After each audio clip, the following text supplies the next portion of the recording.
My name is Ralph Barkey. I was Director of Athletics at SSU from 1981 to 1997. When I accepted the job there, I soon learned that there was no secretary and no other administrator. The hiring committee agreed that an athletic director had to have a secretary, and a coach told me that they had a secretary in PE that was interested in moving from physical education over to athletics. This was Marlene Bles. And I ended up talking with Marlene about the job. We shared certain things, and I offered the job. She accepted, and then we began this great invention of recreating SSU athletics. And her contributions were enormous. She was an extraordinary partner of mine in this 16, 17-year endeavor. We eventually got readmission into the Far Western Conference. We got Division III classification in the NCAA. And later we were admitted to the Northern California Athletic Conference and to Division II classification. We were fortunate to get a third person on our team in the administration. That was Mitch Cox, a very, very great employee, very, very smart. He put together the Sports Information Office for us. So now we had 3 on our team. You know, I worked side by side with Marlene for 12 years. She did the job of 3 people. She was the receptionist, she was the administrative assistant, she was the business manager, and she did it all.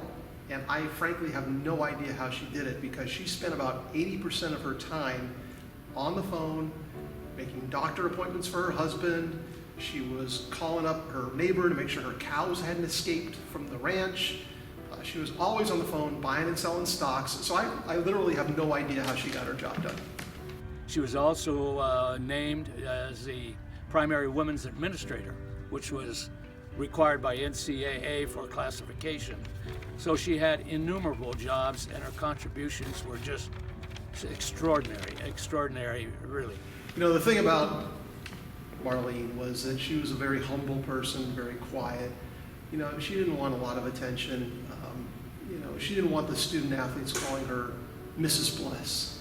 She just liked to be referred to as the Queen. I remember one time marching, walking, and sometimes you felt like you were marching when you were with President Diamandopoulos. But I was walking with him for a cup of coffee, and he told me, this was about a year into my tenure at SSU, he told me that he had heard great things about my athletic secretary, Marlene Bles.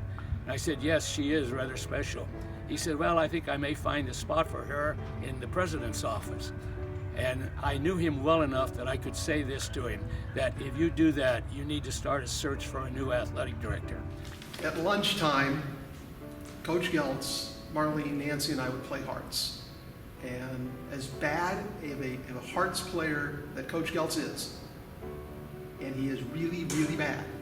I don't want to brag, but since I have the camera, I'm going to tell everybody I was the one that would win. I just don't ever think Marlene quite got the concept of the game that the lowest points wins. I think that thing that everybody should know is Marlene cheats at hearts. I started this Hall of Fame back in 1998 as part of my master's project, and I thought, gosh, wouldn't it be great if Marlene and I got inducted into the Hall of Fame in the same year? God, that would be great. It would be so great. Seriously though, when I left Sonoma to go to Chico, I gave Marlene a big hug, and I said, thank you for being my friend, thank you for being my second wife, and thank you for being my second mom, because at some point or another during those 12 years, she really did help me and serve in that capacity at some point. Marlene, I thank you for everything. Gosh, it's been wonderful, and I think the evening's going to go great for you. She is the absolute best, and I love her, and she is most deserving of being in the Hall of Fame.